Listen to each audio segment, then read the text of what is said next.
কিন্তু মা এক সপ্তাহ থেকে মিরপুর 14-তে মরে পড়ে আসে।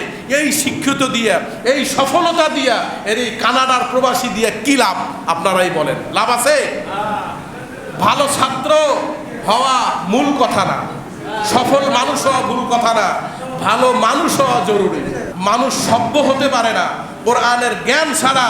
মানুষ কখনো মানুষের দুঃখ বুঝে না। তার বাস্তব একটা উদাহরণ কালকে একটা পত্রিকায় দেখলাম। আমার দেশে এক ছেলে হলো সচিব, বড় ছেলে, দ্বিতীয় ছেলে হলো বুয়েটের শিক্ষক, ছোট ছেলে কানাডায় প্রবাস।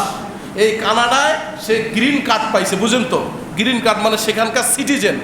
এই তিনটা ছেলে সফল, কিন্তু মা এক সপ্তাহ থেকে মিরপুর 14-তে মরে পড়ে আসে। এই শিক্ষিত দিয়া, এই সফলতা দিয়া, এই কানাডার প্রবাসী দিয়া কি লাভ? আপনারাই বলেন, লাভ আছে? ভালো ছাত্র হওয়া মূল কথা না, সফল মানুষ হওয়া মূল কথা না, ভালো মানুষ হওয়া জরুরি। ভালো মানুষ হওয়া সফল কথা।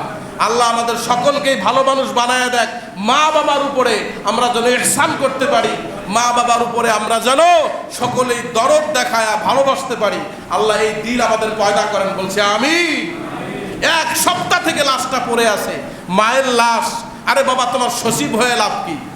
তোমার বড় ব্যবসায়ী হয়ে লাভ কি? তোমার বুয়েটের শিক্ষক হয়ে লাভ কি?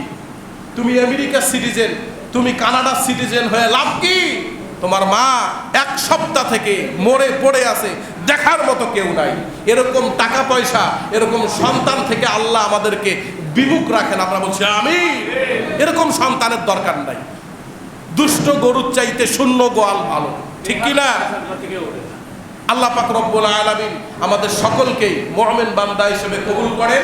আজকের আলোচনার মূল theme moral of the story, অহংকার করা যাবে না, অহংকার থেকে বিরত রাখেন। আমরা বলছি আমিন।